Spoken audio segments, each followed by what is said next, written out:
இன்னைக்கு நம்ம சாம்பார் வைக்க போறோம். அந்த சாம்பாருக்கு அரைச்சி விட்ட சாம்பார் தான் பார்க்க போறோம். அதுக்கு என்னென்ன தேவையான பொருட்கள், அதாவது அரைக்கிறதுக்கு இப்போ வறுத்துக்கலாம். இதெல்லாம் கொஞ்சோண்டு கடலைப்பருப்பு சேர்த்துக்கோங்க, கொஞ்சமா துவரம் பருப்பு சேர்த்துக்கோங்க, இப்போ நல்லா வறுத்தலாம்.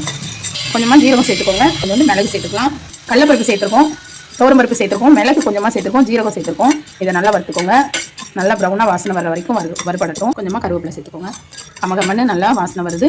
காஞ்ச மிளகாய் சேர்த்துக்கலாம். காரத்துக்கு தேவையான அளவு காஞ்ச மிளகாய் சேர்த்துக்கலாம். இதில் தனியாகவும் நீங்கள் சேர்த்துக்கலாம். இன்றைக்கி நம்ம சேர்க்கலை, நீங்கள் வேணால் சேர்த்துக்கோங்க. தனியாக ஒரு 10 எண்ணிக்கையில் சேர்த்துக்கலாம். தனியாக விதைகள்.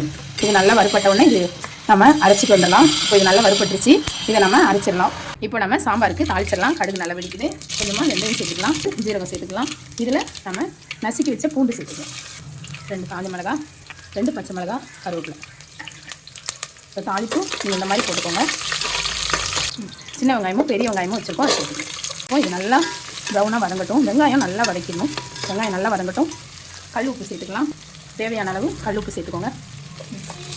வெங்காயமும் கல் உப்பு சேர்த்துட்டோம், சீக்கிரமே வதங்கிடும்.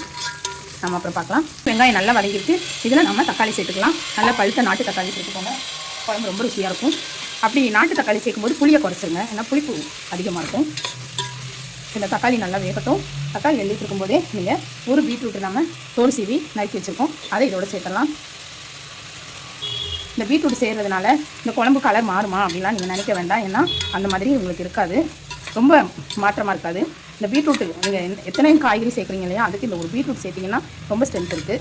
இது நல்லா இப்போ வேகட்டும். இப்போ தக்காளி பீட்ரூட்டு எல்லாமே சேர்ந்து நல்லா வதங்கியிருக்கு. இந்த ஸ்டேஜில் நம்ம வறுத்து வச்சுருந்தோம் இல்லையா, அந்த பொடியை அரைச்சி வச்சுருக்கோம், அதை போட்டலாம்.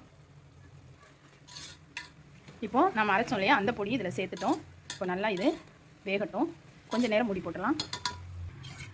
இது வந்து நம்ம 200 கிராம் அளவு இருக்குது. இதில் 150 கிராம் துவரம் பருப்பு, 50 கிராம் நம்ம சிறுபருப்பு சேர்த்து வேக வச்சுருக்கோம். இதை நம்ம சேர்த்துடலாம்.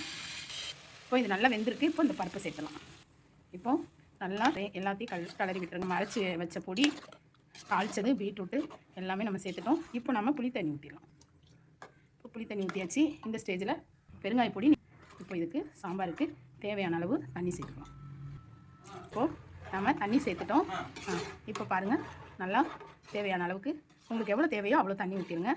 இப்போ நம்ம சாம்பார் நல்லா கொதிக்கட்டும், அப்புறமா பார்க்கலாம்.